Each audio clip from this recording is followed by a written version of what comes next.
So, why do most autistics feel the need to act their emotions out strongly? So today, I'm going to be talking about why you may act out your emotions more than what you may need to. Let's get straight into the video. Get to know me personally with my one-on-one coaching. First call is absolutely free. Check the link out in the description. So I'll start off with my own personal story, because this is what stemmed this thought of why autistics may act strongly or have strong emotion. And I realized it's because of something that I would do in my childhood, and also a bit of like a trauma response. So what I mean by it is, for example, I would show an emotion or show something within myself to someone else, and then I would expect someone to react accordingly to that. But I feel as if maybe I was just misinterpreting people. Maybe I just didn't know how to interpret the way they were feeling towards me. But I felt like that I had the need to react strongly about an emotion just because I didn't get feedback from them. I felt like I didn't get the correct feedback that I needed emotionally from them. So then I would need to act strongly to counterattack that. So for example, maybe if I was masking and I didn't feel like I was masking, but I was. So I would feel like that I was showing enough emotion, but maybe I didn't actually show enough. So then it would cause me to think I've shown enough emotion. And then because I never got any response out of that, now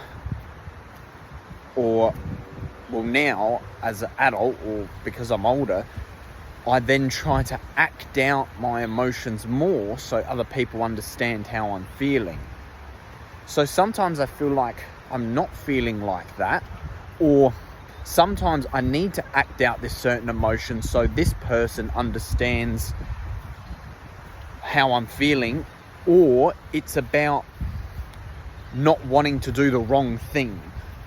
So for example, I don't want to make someone upset because I don't feel this certain emotion. So I need to act out what I think they want to hear. So then I try to feel strongly in that emotion that I want them to acknowledge, if you know what I mean. But the problem I've found with doing this is that it's caused me to do things that, or overlook things that aren't actually what they're thinking. Even though I think it's what they're thinking, but it's not. Because that could be another reason towards this. Maybe personally I didn't want to act as if I have done the wrong thing, so then I would show maybe how emotionally upset I am towards something. For example, maybe I want to show my boss that, well, I'm upset that this happened. I don't want to show that I'm not upset about it and you be upset because I didn't show that I was upset. So imagine if I break something, right? For an example. Okay, I don't feel like I've done anything wrong, but I need to show my boss that, okay, yeah, I have done something wrong, because I know that they would be upset about it. Does that make sense?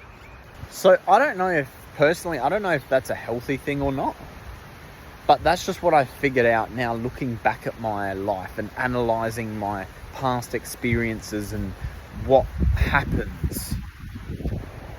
So yeah, and I guess I have strong empathy for other people, or I have strong empathy for what I think is empathetic towards someone else. So for example, I think they're thinking that.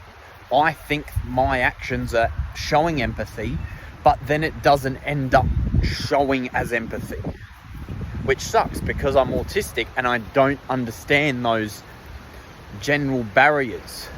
And I don't understand that not everyone is open to what they're honest about.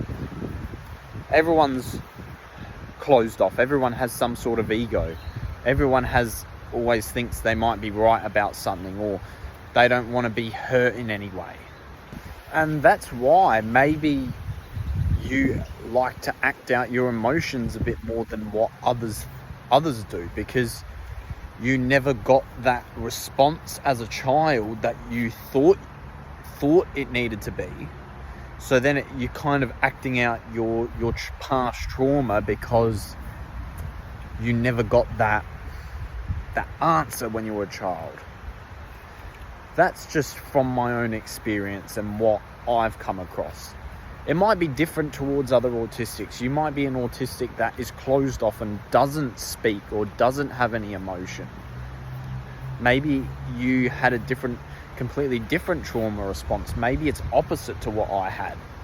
But at the end of the day, knowing it and acknowledging it is the first way into resolving it. And that's why now when I do things, I realize, oh, I just did that. Okay. I just did that.